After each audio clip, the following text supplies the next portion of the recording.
très différente des autres, et en même temps c'est le prolongement d'une nuit qui n'en finit pas. Moi depuis un an je parle à beaucoup de gens qui me disent que de leur point de vue ils sont encore un peu le 7 ou le 8 octobre, que quelque chose de cette obscurité se prolonge. Et sûrement que les Palestiniens, depuis plusieurs dizaines d'années qui sont dans ces 7 octobre. J'ai décidé de passer la matinée avec à l'invitation de survivants de la Shoah. Non mais je veux dire, il y a un moment donné, il y a un degré où se faire ou pas, je veux dire, il y a un moment donné, il y a un degré quoi en fait. Il y a un degré qui n'a vraiment rien à voir en fait. Un degré qui n'a rien à voir quoi. Et je vous avoue, ce qui est troublant pour moi, c'est qu'en parlant à ces populations ce qui est troublant, c'est que vous arrivez à parler je retrouve chez les uns et chez les autres le sentiment d'un gigantesque traumatisme.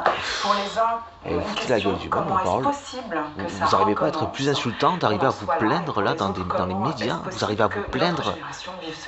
Vous arrivez à vous plaindre. Qu'on est encore le 7 octobre.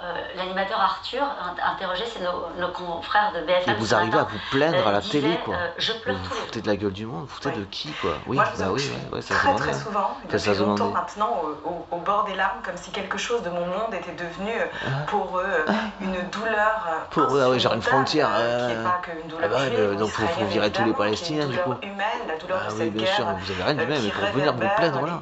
Venir vous plaindre là, vous avez rien d'humain pour faire. Évidemment, j'ai l'impression que tous les fantômes sont réveillés, que tous les traumatismes sont là. Vous savez, j'ai l'impression que. Mais un traumatisme, rien qu'avec ce que vous venez de dire, et pourtant je suis pas violent, je suis pas rebeu, je suis pas plus religieux, rien du tout. De tout ce qui s'est passé ensuite. J'ai contrebas le truc de ce genre de truc. Ça a réveillé. Mais la meuf, juste à ce qu'elle dit, ça lui donne envie de lui décrocher la tête. Des quoi. fractures, ça a éveillé une espèce de boîte qui... un antisémitisme qui vivait à bas bruit juste avec la main, dans le pays, il n'y a pas de connotation, je sais pas quoi. Partout, c'est pas le genre de truc, c'est pas mon délire. C'est ça ce que j'appelle le traumatisme média et le traumatisme légèrement différé. Le traumatisme média, c'est que le 7 octobre se produit un massacre d'une envergure gigantesque, c'est juste ce qu'elle dit, lui donne envie de lui décrocher la tête. Des violés, des bébés kidnappés, des gens assassinés devant leurs parents, devant leurs enfants. Comment on se tue? Est-ce que tu manges de la merde au petit déjeuner beaucoup de juifs dans le monde représentent pour en dire autant tout le temps et là à la télé parce que toi tu en dis tout le temps, t'es obligé. Contrairement à ce qui s'est passé dans la montrer ta gueule et dire une merde pareille, des atrocités, des horreurs pareilles à la télé. Pu protéger les juifs, et bien Israël c'est un mot offrira qui un correspond, refuge. je crois. Tout à coup ça devient possible et le traumatisme différé, c'est le fait que dès le 8 octobre, et j'ai envie de dire dès le 7 au soir, alors qu'il n'y a aucune déclaration israélienne, aucune opération militaire en cours, les personnes qui eh sont bien, venues sont des la horreurs. boîte de Pandore de Madame, vous êtes une horreur. s'ouvre un peu partout dans le monde. Les lieux de culte sont en danger, comme si vous êtes en train comme le filon que vous êtes en train d'essayer d'exploiter, en permettant, en osant vous plaindre, en osant vous plaindre, mon Dieu, en osant vous plaindre. Traumatisme du 7 septembre. On retournait la faute, les victimes deviennent sommées d'expliquer qu'elles sont victimes, ou alors écoutez ce qu'elle dit, c'est énorme, ce sont des énormités, ces gens sont des horreurs, je parle pas des juifs, ça c'est narcissique de merde. Marceline Loridan, c'est une horreur, ces gens sont des horreurs. On ne pardonnera jamais aux juifs le mal qu'on leur a fait. Et je n'arrête pas de penser à cette phrase, ils ont beau avoir été les victimes de retournement de cerveau là. Très vite c'est retourné la chaîne des culpabilités. Et quand on parle d'antisémitisme, je donne juste ce chiffre-là, c'est pas un genre pour se sentiment, victimiser, donc pas on est parti des choses, vous avez compris. Des chiffres, puisque l'État a enregistré une hausse de 300% des faits antisémites sur le tout le territoire. Vous pouvez faire la gueule que vous faites. Aux 3 premiers mois de l'année 2023. Donc j'imagine que vous êtes une horreur. Au quotidien. Bien sûr, et le problème de ces chiffres, c'est que en fait, ils ne permettent pas de percevoir que chacun de ces chiffres est une histoire, une anecdote, des gens qui ont vécu des choses impensables. Moi, je suis rabbin d'une communauté. Qu'est-ce que vous invitez ça, quoi? Qu'est-ce que vous invitez ça, quoi? Qu'est-ce que vous invitez ça, quoi? Récemment encore, j'ai réuni les parents qui amènent leurs enfants à la synagogue et je leur ai demandé de me raconter ce qu'ils vivaient depuis le 7 octobre. J'étais sidérée. Mais vous arrivez à vous plaindre, à ouvrir votre gueule, mais fermez votre gueule, enculé, mais fermez-la, quoi. Mais fermez-la, quoi.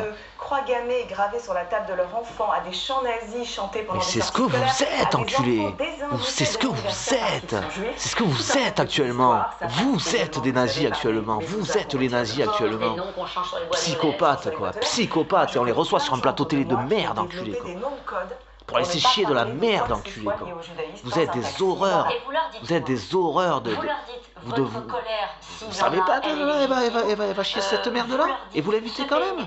Sur France Télévisions, mais vous êtes où là? Mais vous êtes où là? Qu'est-ce que vous essayez de nous chier là? Qu'est-ce que vous essayez de nous pondre, bande de tarés quoi? Bande de tarés quoi. Autour de moi, donc j'essaie d'accompagner comme je le peux, des gens, y compris peu importe qui vous êtes, où vous travaillez, mais estimez-vous vous en sortir si vous voulez. Croyez-vous en sortir si vous voulez, ce ne sera jamais le cas. Ce ne sera jamais le cas. Tout en se raccrochant au fait que, malheureusement, il faut le savoir, c'est quand même pas la première fois dans l'histoire que ça se passe. Aujourd'hui, ça prend des habits nouveaux, vous savez, l'antisionisme, ça revient souvent à lâcher une forme d'antisémitisme, ça prend des mots l'invité ou la présentatrice, vous invitez ça sur France Télé. La même chose, on va toujours reprocher aux Juifs tout et son contraire, il n'y a rien de très nouveau sous le soleil. Je voudrais réagir à peut-être ce que vous avez entendu ce matin, Dominique qui était interrogé chez nos confrères de France Info et qui disait, en gros, on ne peut pas commémorer le 7, rendre hommage le 7, sans penser à ce qui s'est passé après. Mais même avant, ça fait des décennies qu'ils se font dézinguer, quoi. Ça fait des décennies que les Palestiniens se font défoncer, quoi. Vous foutez de la gueule du monde, quoi. Vous foutez de la gueule du monde. Vous nous prenez pour des cons et d'une force. Et autant vous nous prenez pour des cons, autant le retour de bâton, il va correspondre à ça, putain de merde.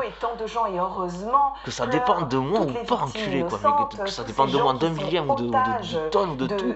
Mais peu importe, vous allez vous prendre le retour de merde, ce que vous faites. Vous êtes fous, vous, de croire que ça va se passer comme ça. Vous êtes complètement taré, quoi.